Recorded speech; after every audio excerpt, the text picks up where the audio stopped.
من يهده الله فلا مضل له ومن يضلل فلا هادي له وأشهد أن لا إله إلا الله وحده لا شريك له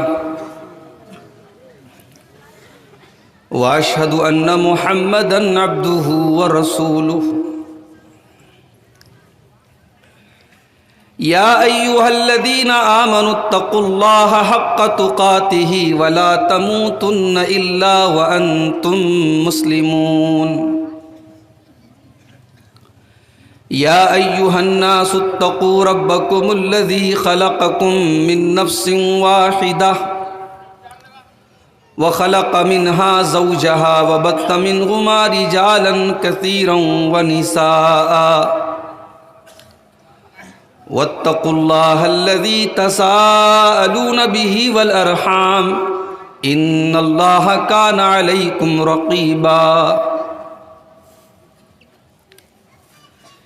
يا أيها الذين آمنوا اتقوا الله وقولوا قولا سديدا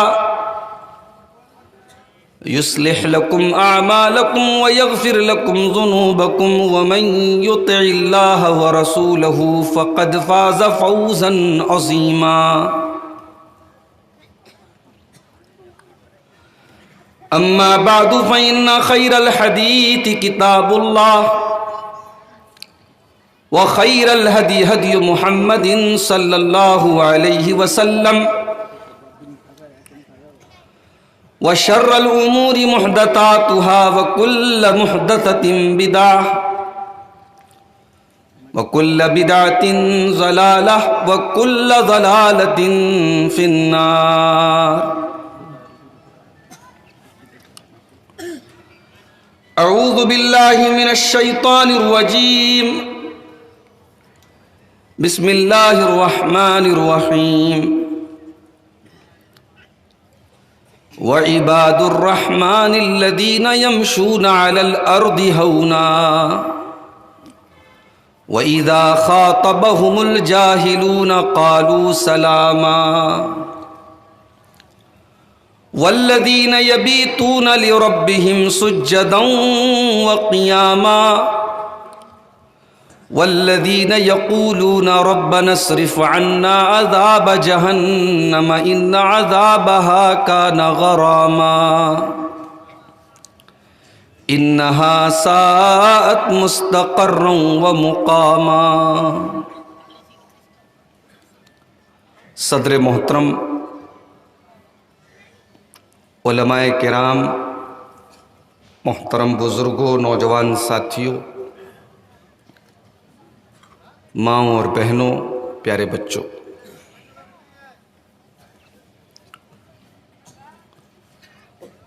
اس 2 روزہ پروگرام کا آج پہلا دن ہے۔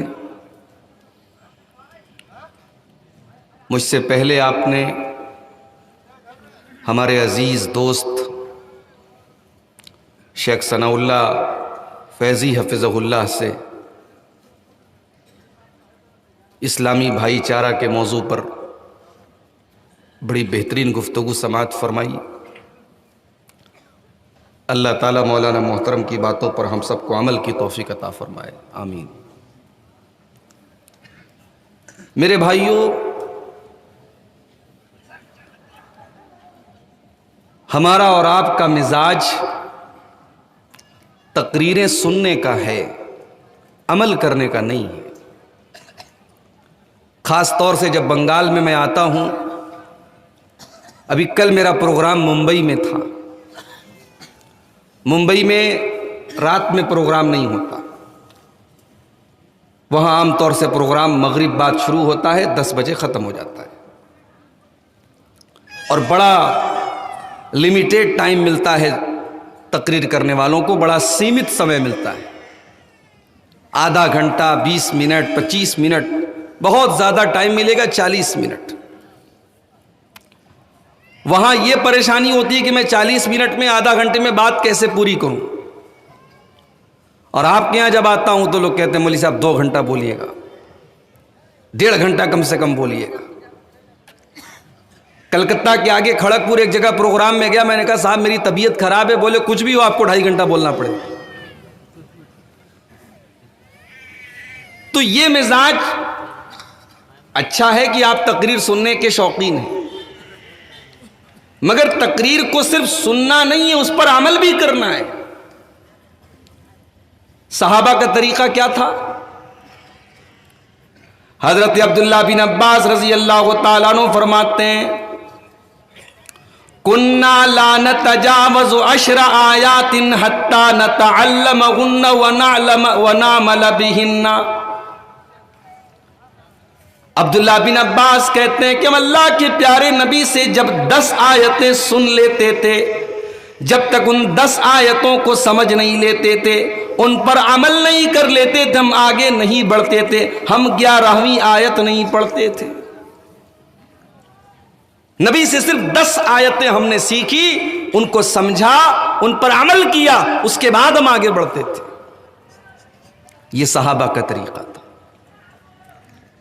اس لیے اگر آپ کو جلسے اور تقریر کا شوق ہے, اور ہماری مائیں بہنیں بھی آئی ہیں, بچے بھی آئے ہیں, بزرگ بھی آئے ہیں, میں بہت اس کو مبارکباد آپ کو دیتا ہوں اس کے لیے, مگر میرے بھائیوں آپ سے پوچھا جائے گا کہ آپ نے اس علم کے اوپر عمل کتنا کیا جو آپ سیکھ کر کے آئے.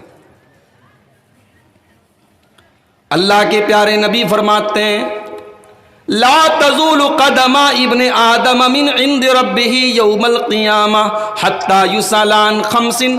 قیامت کے دن انسان اپنی جگہ سے ہل نہیں پائے گا, ٹس سے مس نہیں ہو پائے گا جب تک 5 سوالوں کا جواب نہ دے دے. عن عمرہ فیما افنا, پہلا سوال ہوگا میرے بندے میں نے 40 سال کی, 50 سال کی, 60 سال کی, 70 سال کی تجھ کو زندگی دی تھی, تو نے اپنی زندگی کو کہاں گزارا, تیرا جیون کیا کہاں ویتیت ہوا, تیری زندگی کہاں گزری, چل تو اپنی زندگی کا حساب دے. دوسرا سوال وعن شبابہ فیما ابلاہ, تیری جوانی کہاں گزری. لڑکوں سے بھی پوچھا جائے گا, لڑکیوں سے بھی پوچھا جائے گا. جوانی کا جب دور تھا, خوبصورتی کا دور تھا, طاقت کا دور تھا, تو نے اپنی جوانی کے دور کو کہاں گزارا, چل تو اپنی جوانی کا حساب دے. تیسرا سوال وعن مالہ من این اکتسبہ, تو نے اپنا مال کہاں سے کمایا.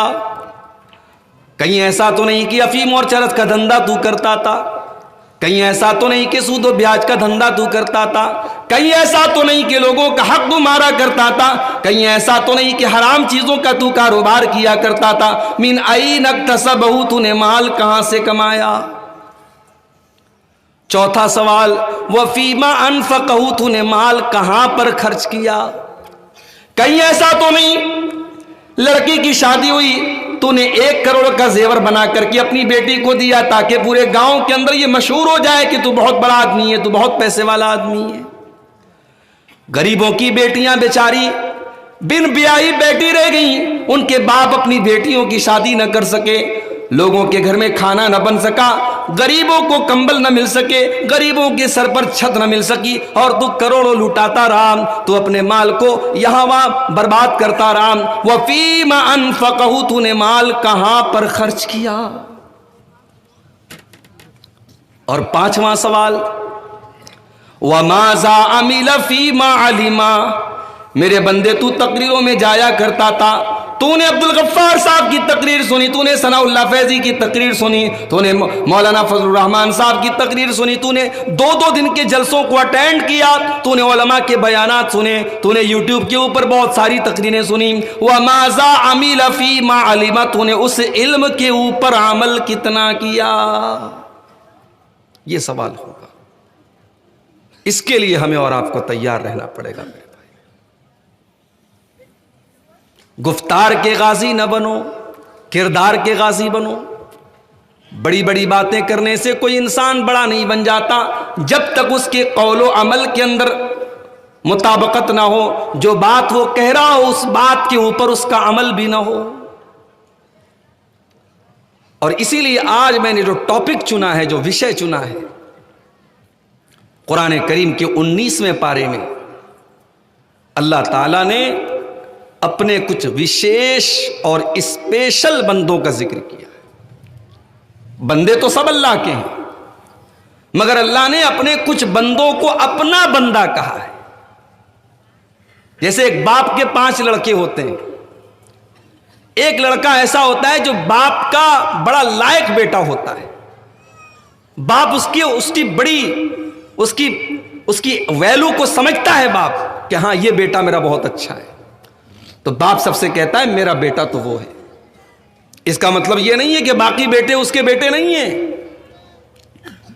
اسی طریقے سے بندے تو سب ہیں اللہ کے، مسلمان بھی اللہ کا بندہ، غیر مسلم بھی اللہ کا بندہ، جو اللہ کے آگے سر جھکاتا ہے وہ بھی اللہ کا بندہ، جو پتھر کے آگے سر جھکاتا ہے وہ بھی اللہ کا بندہ، جو نیک ہے وہ بھی اللہ کا بندہ، جو نافرمان ہے وہ بھی اللہ کا بندہ۔ مگر اللہ نے اپنے کچھ اسپیشل بندوں کا ذکر کیا ہے۔ قرآن کا 19واں پارہ اٹھائیے، سورہ فرقان کی آیت نمبر 63 سے لے کر کے 76 تک، 63 سے لے کر کے 76 تک اللہ تعالیٰ نے اپنے کچھ خاص بندوں کا ذکر کیا، کچھ وشیش بندوں کا ذکر کیا، کچھ اسپیشل بندوں کا ذکر کیا، اور اللہ نے ان کی 12 کوالٹیز بتائی ہیں، 12 خوبیاں بتائی ہیں، اور یہی 12 چیزیں بیان کر کے میں اپنی تقریر ختم کر دوں گا۔ ہم اور آپ غور کریں کہ کیا یہ 12 چیزیں آج ہمارے اندر پائی جاتی ہیں؟ اگر یہ 12 چیزیں ہمارے اندر ہیں تو اللہ نے ان 12 چیزوں کو بیان کرنے کے بعد فرمایا اولئک یجزون الغرفۃ بما صبروا ویلقون فیہا تحیۃ وسلاما۔ یہ 12 چیزیں جس کے اندر پیدا ہو جائیں گی وہ کل جنت میں بڑے عالیشان کمروں میں رہے گا، اس کو جنت میں کمرے ملیں گے، روم ملیں گے، اس کو جنت میں بڑے اسپیشل کمرے ملیں گے، اور وہ جنت میں ہمیشہ رہے گا۔ وَيُلَقَّوْنَ فِيهَا تَحِيَّةً وَسَلَامًا، اور جنت میں فرشتے اس کو سلام کریں گے، اور وہ جنت میں ہمیشہ ہمیشہ رہے گا۔ تو یہ 12 چیزیں ہیں، بس اسی کو بیان کرنا ہے اور اسی کو آپ کو تھوڑا سا اس کو ایکسپلین کرنا ہے، سمجھانا ہے، اور اسی پر انشاءاللہ تقریر کو ختم کر دیں گے۔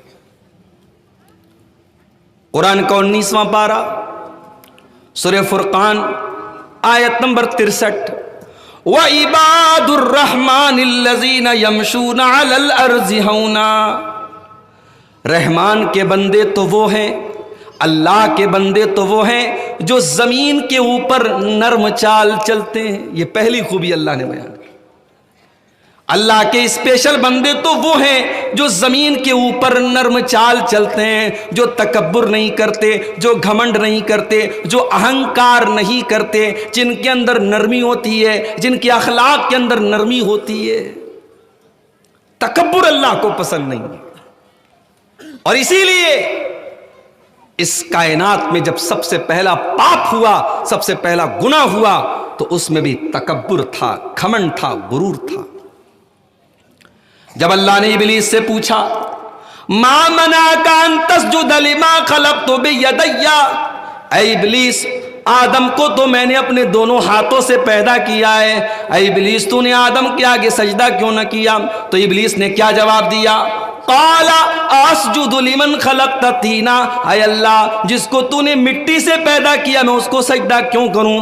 خلقتنی من نار وخلقتہ من طین، تو نے مجھ کو آگ سے بنایا اور آدم کو مٹی سے بنایا، اے اللہ آگ سے پیدا ہونے والی چیز، مٹی سے پیدا ہونے والی چیز کو سجدہ کیوں کرے؟ ابلیس نے تکبر کیا، ابلیس نے گھمنڈ کیا، ابلیس نے اپنے آپ کو بڑا سمجھا۔ اللہ نے فرمایا ما لک ان تتکبر فیہا، اے ابلیس تو جنت میں رہ کر کے تکبر کرے اور گھمنڈ کرے اور اہنکار کرے، یہ نہیں ہو سکتا۔ فَاخْرُجْ مِنْهَا إِنَّكَ مِنَ الصَّاغِرِينَ، اے ابلیس تو جنت سے نکل جا اور ذلیل ہو کر کے نکل جا، تو جنت میں رہ کر کے تکبر نہیں کر سکتا، گھمنڈ نہیں کر سکتا۔ اللہ کو گھمنڈ پسند نہیں ہے، اسی لیے اللہ نے قرآن کے 15ویں پارے میں فرمایا ولا تمشی فی الارض مرحا، زمین میں اکڑ کر کے نہ چلا کرو، انک لن تخرق الارض ولن تبلغ الجبال طولا، نہ تو تم زمین کو پھاڑ سکتے ہو، نہ تم پہاڑوں کے اوپر چڑھ سکتے ہو، نہ تو تم اتنے لمبے ہو کہ پہاڑ کے برابر ہو جاؤ، اور نہ تم اتنے بھاری ہو کہ زمین کو پھاڑ دو۔ جب تم زمین کو پھاڑ نہیں سکتے، تم پہاڑ کے برابر نہیں ہو سکتے، تو اے انسان تو مٹی سے پیدا کیا گیا ہے، تو حقیر پانی سے پیدا کیا گیا ہے، تو تکبر کیوں کرتا ہے، تو گھمنڈ کیوں کرتا ہے، تو اہنکار کیوں کرتا ہے؟ اللہ کو تکبر پسند نہیں ہے۔ اسی لیے جب حضرت لقمان اپنے بچے کو نصیحت کرتے ہیں، اپنے بچے کو بڑی قیمتی باتیں بتاتے ہیں، تو انہی قیمتی باتوں میں ایک بات یہ بھی بتاتے ہیں، وَلَا تُسَعِّرْ خَدَّكَ لِلنَّاسِ وَلَا تَمْشِ فِي الْأَرْضِ مَرَحًا، اے میرے بچے تو جب لوگوں سے ملا کر تو گال پھلا کر کے نہ ملا کر، اور زمین میں تو اکڑ کر کے نہ چلا کر، ان اللہ لا يحب كل مختال فخور، اللہ تعالی گھمنڈیوں کو پسند نہیں کرتا، اللہ تکبر کرنے والوں کو پسند نہیں کرتا۔ اللہ کو تکبر پسند نہیں ہے میرے بھائی۔ بڑا گھمنڈ تھا قوم عاد کو، قوم سمود کو، اللہ نے ان کو بڑا لمبا چوڑا بنایا تھا، بڑی لمبی چوڑی ہائٹ والے لوگ تھے وہ، اتنا طاقتور اللہ نے بنایا تھا کہ پہاڑوں کو کاٹ کاٹ کر کے وہ مکان بناتے تھے، اور بڑے فخر سے کہا کرتے تھے من اشد منا قوہ، ہم سے زیادہ طاقتور کون ہے، ہم سے زیادہ پاورفل کون ہے، ہم سے زیادہ شکتیشالی کون ہے؟ اللہ نے ایسا عذاب بھیجا، فَأَمَّا سَمُودُ فَأُهْلِكُوا بِالطَّاغِيَةِ، قوم سمود کے اوپر ایک زبردست آواز کا عذاب آیا، ایک زبردست طوفان کا عذاب آیا، وَأَمَّا عَادٌ فَأُهْلِكُوا بِرِيحٍ صَرْصَرٍ عَاتِيَةٍ، اور قوم سمود کے اوپر اللہ تعالیٰ نے بہت خطرناک آندھی چلا دی، بہت زبردست ہوا چلا دی، اور اتنے برے طریقے سے ان کی موت ہوئی۔ اللہ فرماتا ہے كَأَنَّهُمْ أَعْجَازُ نَخْلٍ خَاوِيَةٍ، جتنی تیز ہوا آئی کہ ان کی ڈیڈ باڈی، ان کے مرنے کے بعد ان کا سر کہیں پڑا ہے، ان کا دھڑ کہیں پڑا ہے، جیسے کھجور کے سڑے ہوئے تنے ہوتے ہیں اور کھجور کے سڑے ہوئے پیڑ ہوتے ہیں، قوم عاد کے لوگوں کے سر اور دھڑ الگ الگ پڑے ہوئے تھے۔ تکبر پسند نہیں ہے اللہ کو، گھمنڈ پسند نہیں ہے۔ او دولت والو، تمہیں اللہ نے دولت دی ہے، بہت اچھی بات ہے، مگر اس دولت کا مطلب یہ نہیں کہ تم دوسروں کو حقیر سمجھو۔ او میری پیاری ماں بہنوں، اگر آپ کا شوہر پیسے والا ہے اور آپ نے 5,000 کی ساڑی پہنی ہے، آپ نے 4,000 کا سوٹ پہنا ہے، اور آپ کی پڑوسن بیچاری غریب ہے، اس نے 500 روپے والا سوٹ پہنا ہے، اس نے 400 روپے والی ساڑی پہنی ہے، آپ کو اس بات کا کوئی حق نہیں پہنچتا کہ آپ اس کو حقیر جانیں، آپ اس کے مقابلے میں اپنے آپ کو اعلیٰ اور برتر سمجھیں۔ مذاق مت اڑاؤ کسی کا، حقیر مت سمجھو کسی کو۔ اسی لیے اللہ نے قرآن کے 26ویں پارے میں فرمایا یا ایھا الذین آمنوا لا یسخر قوم من قوم عسى ان یکونوا خیرا منہم، اے ایمان والو خبردار کوئی کسی کا مذاق نہ اڑائے، نہ مرد کا مذاق اڑائے، ولا نساء من نساء عسى ان یکن خیرا منہن، اور کوئی عورت کسی عورت کا مذاق نہ اڑائے۔ حضرت صفیہ رضی اللہ تعالیٰ عنہ اللہ کے نبی کی بیوی ہیں، ان کی ہائٹ تھوڑی کم تھی، ان کے بدن کی ہائٹ کم تھی۔ ایک مرتبہ حضرت عائشہ رضی اللہ تعالیٰ عنہ نے ان کی ہائٹ کا مذاق اڑا دیا، ان کے قد کا مذاق اڑا دیا، ان کو ناٹی کہہ دیا، ان کو ٹھگنی کہہ دیا۔ اللہ کے پیارے نبی کے کان میں اما عائشہ کے جملے پڑ گئے، آپ نے بڑے غصے میں فرمایا لقد قلت کلمۃ لو مزجت بماء البحر لمزجتها، اے عائشہ تم نے آج اتنی خراب بات کہی ہے، اتنی کڑوی بات کہی ہے، اگر سمندر کے پانی میں تمہاری اس بات کو ملا دیا جائے تو سمندر کا سارا پانی خراب ہو جائے گا، سارا کا سارا پانی ختم ہو بیکار ہو جائے گا۔ مذاق مت اڑاؤ کسی کا۔ اسی لیے ایک حدیث میں اللہ کے نبی فرماتے ہیں لا يدخل الجنت من کان فی قلبہ مثقال ذرۃ من الکبر، وہ انسان جنت میں نہیں جا سکتا جس کے دل میں ذرہ برابر بھی تکبر ہوگا، جس کے دل میں ذرہ برابر بھی گھمنڈ ہوگا۔ صحابہ کو بڑی بھاری گزری یہ بات۔ صحابہ نے کہا اے اللہ کے نبی، اے اللہ کے نبی، ہم تو جب اچھا کپڑا پہنتے ہیں اور اچھا جوتا پہنتے ہیں، اچھا کپڑا پہنتے ہیں تو جو ہم سے کمزور ہوتا ہے، جو ہم سے غریب ہوتا ہے، اے اللہ کے نبی آٹومیٹک اس کو دیکھ کر کے یہ احساس ہوتا ہے کہ میں اس سے اچھا ہوں، میرا کپڑا اس سے اچھا ہے، میرا جوتا اس سے اچھا ہے۔ اے اللہ کے نبی یہ تو بڑی مشکل بات ہو گئی، آپ تو کہہ رہے ہیں کہ ذرہ برابر بھی اگر تکبر ہوگا، گھمنڈ ہوگا تو انسان جنت میں نہیں جا سکتا۔ تو اے اللہ کے نبی کیا ہم اچھا کپڑا پہننا ختم کر دیں؟ کیا اچھا جوتا چپل پہننا بند کر دیں؟ اللہ کے پیارے نبی نے فرمایا ان اللہ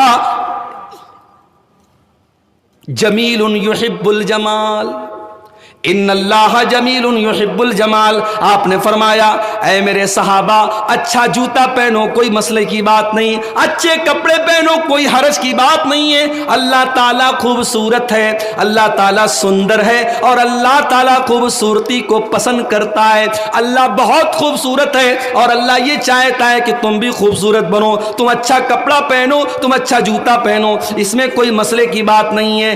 تکبر کیا ہے؟ گھمنڈ کیا ہے؟ آپ نے فرمایا الکبر بطر الحق وغمط الناس، تکبر یہ ہے، گھمنڈ یہ ہے کہ حق بات آپ کے سامنے بیان کی جائے، صحیح بات آپ کے سامنے بیان کی جائے، لیکن آپ اس بات کو سویکار نہ کریں، آپ اس بات کو تسلیم نہ کریں، اور آپ لوگوں کو حقیر جانیں، لوگوں کو تچھ جانیں، لوگوں کو اپنے سے کمتر جانیں، یہ تکبر ہے۔ باقی اچھا کپڑا پہننا، اچھا جوتا پہننا، اچھے زیورات پہننا، اس میں کوئی حرج کی بات نہیں ہے، دوسرے کو حقیر سمجھنا یہ تکبر ہے۔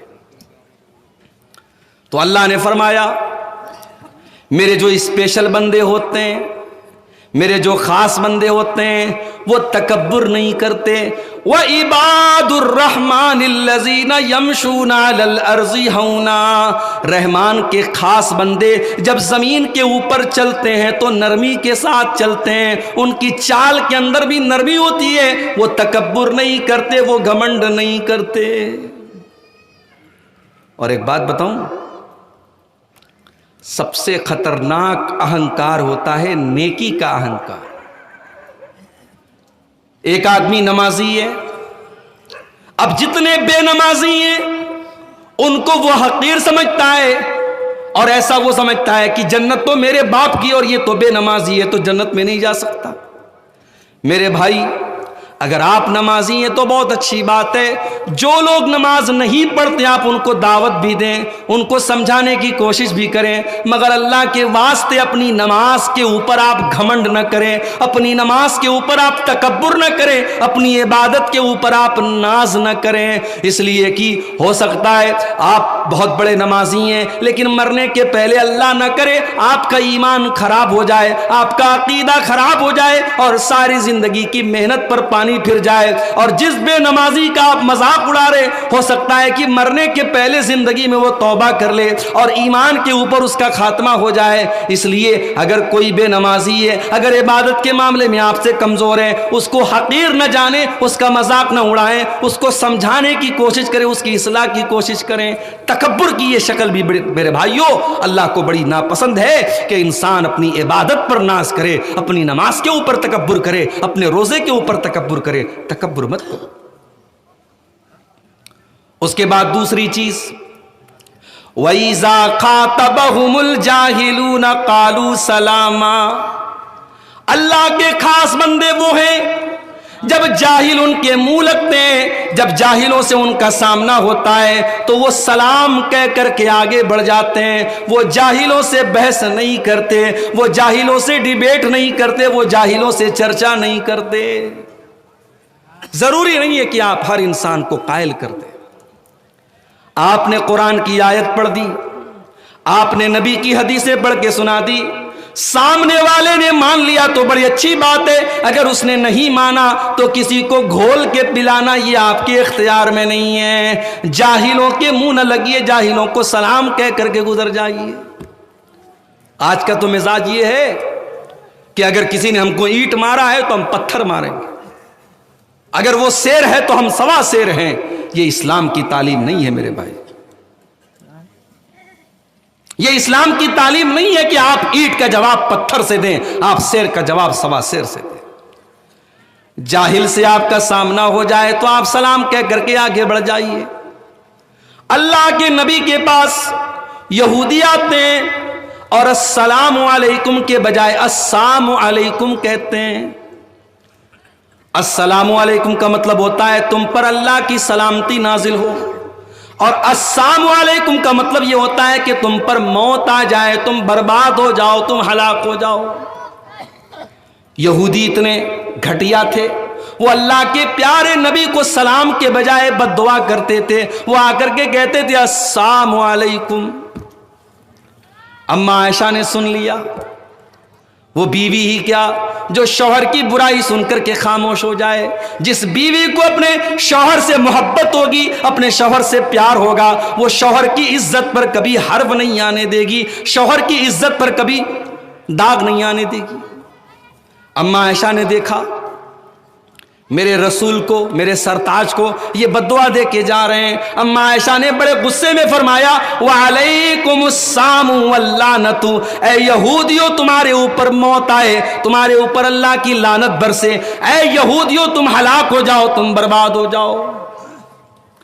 اللہ کے پیارے نبی نے اما عائشہ کا یہ جملہ سن لیا، آپ نے فرمایا مہلن یا عائشہ، اے عائشہ تھوڑا اطمینان سے کام کرو، تھوڑا آرام سے کام کرو، تھوڑی ٹھنڈی ہو جاؤ، کول ڈاؤن۔ اے عائشہ تھوڑا سکون اور آرام سے کام کرو، ان اللہ یحب الرفق فی الامر کلہ، اے عائشہ اللہ تعالی ہر چیز میں نرمی کو پسند کرتا ہے، اتنی گرمی اپنے اندر پیدا نہ کرو، تھوڑی اپنے اندر نرمی پیدا کرو۔ اما عائشہ نے فرمایا اولم تسمع ما قالوا، اے اللہ کے نبی کیا آپ نے نہیں سنا کہ ان یہودیوں نے آپ کو موت کی بد دعا دی ہے، انہوں نے آپ کو سلام نہیں کیا ہے، انہوں نے السلام علیکم کہا ہے۔ اے اللہ کے نبی انہوں نے آپ کے اوپر بد دعا کی ہے۔ آپ نے فرمایا اے عائشہ میں نے ان کی بد دعا کو سن بھی لیا اور میں نے جواب بھی دے دیا۔ جب انہوں نے آ کر کے کہا تھا السلام علیکم تو میں نے کہا تھا وعلیکم، انہوں نے کہا تم پر موت آئے، میں نے کہا وعلیکم تم پر بھی آئے، جو تم میرے لیے کہہ رہے وہ تمہارے اوپر آئے۔ یہ تھا میرے نبی کا طریقہ۔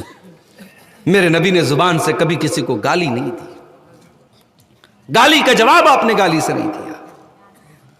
طائف کا وہ منظر یاد کرو، اللہ کے نبی مکہ سے 100 کلومیٹر دور طائف جاتے ہیں اور 100 کلومیٹر کا یہ سفر اللہ کے نبی پیدل طے کرتے ہیں۔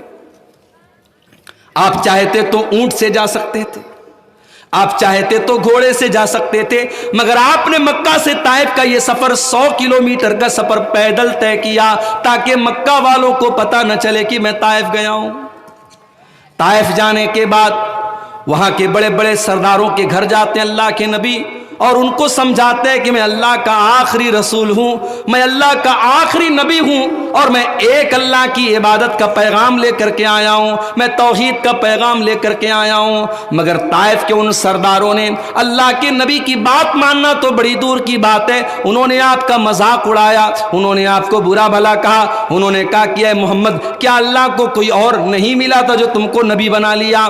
انہوں نے بڑے ایسے ایسے جملے کہے کہ اللہ کے نبی کو بڑی تکلیف پہنچی، مگر آپ نے کہا اے طائف کے سرداروں ٹھیک ہے تم نے میری بات نہیں مانی، مگر ایک کام کرو میں لوگوں کو تبلیغ کرنے جا رہا ہوں، تم میرے راستے میں کوئی رکاوٹ مت ڈالنا، میرے بارے میں تم کسی کو مت بتانا۔ اس کے بعد اللہ کے نبی طائف کے لوگوں کے درمیان جا کر کے ایک ایک آدمی سے مل کر کے اس کو اسلام کی دعوت دینے لگے، مگر طائف کے ان لوگوں نے اللہ کے نبی کے ساتھ اتنی غداری کی کہ آپ کو ایک آدمی بھی آپ کے اوپر ایمان نہیں لایا، اور جب آپ طائف سے نکل کر کے واپس جانے لگے تو انہوں نے آپ کے اوپر پتھروں کی بارش کرنا شروع کر دیا۔ اللہ کے نبی طائف کی گلیوں سے گزر رہے ہیں اور دونوں طرف سے آپ کے اوپر پتھر برسائے جا رہے ہیں۔ اللہ، وہ نبی جو رحمت کائنات تھے، وہ نبی جو ساری کائنات کے لیے رحمت بن کر کے آئے تھے، آج طائف پہ ان کے اوپر پتھر برسائے جا رہے ہیں۔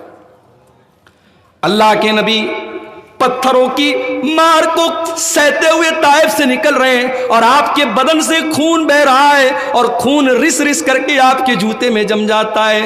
بڑی مشکل سے آپ اپنی جان بچاتے ہیں اور طائف سے نکلنے کے بعد 3 کلومیٹر آگے ایک کھجور کے باغ میں جا کر کے اللہ کے نبی پناہ لیتے ہیں اور آسمان کی طرف آپ اپنے ہاتھوں کو اٹھاتے ہیں اور آپ اللہ کی بارگاہ میں شکایت کرتے ہیں، اے اللہ یہ تو نے مجھے کن لوگوں کے حوالے کر دیا ہے، اے اللہ یہ تیرے نبی کے مقام کو نہیں جانتے، یہ تیرے نبی کی عظمت کو نہیں جانتے، اے اللہ لیکن تو اگر مجھ سے ناراض نہیں ہے تو اے اللہ مجھے کوئی پرواہ نہیں ہے، اگر تو راضی ہے تو مجھے کوئی فکر نہیں ہے، مجھے کوئی پرواہ نہیں ہے۔ اللہ نے حضرت جبریل کو بھیجا۔ جبریل علیہ السلام آتے ہیں، اے اللہ کے رسول پہاڑوں کا فرشتہ آیا ہے اور آپ سے اجازت مانگ رہا ہے، ان طائف والوں نے آپ کے اوپر بڑا ظلم کیا ہے، بڑی زیادتی کی ہے، اے اللہ کے نبی اگر آپ حکم دے دیں، آپ اجازت دے دیں تو پہاڑوں کا فرشتہ کہہ رہا ہے کہ ان طائف کے لوگوں کو دونوں پہاڑوں میں رکھ کر کے پیس دیا جائے۔ وہ لوگوں میرے نبی چاہتے ایک اشارہ کر دیتے پورے طائف کے تمام لوگ ختم ہو جاتے، مگر میرے نبی رحمت للعالمین تھے، میرے نبی تو ساری کائنات کے لیے رحمت بن کر کے آئے تھے۔ میرے نبی نے ان جاہلوں کی جہالت کا کیا جواب دیا؟ آپ نے فرمایا، اے جبریل میں نہیں چاہتا کہ یہ ہلاک ہو جائیں، بل ارجو ان یخرج اللہ من اصلابہم من یعبد اللہ۔